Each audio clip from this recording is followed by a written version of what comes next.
Kıyın yollarına aman gelemiz asıl zaman sağan senimiz.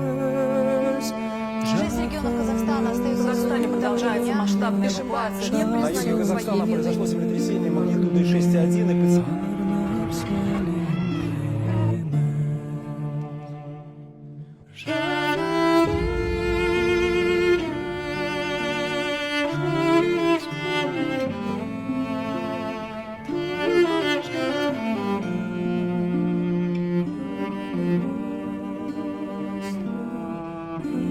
Bye.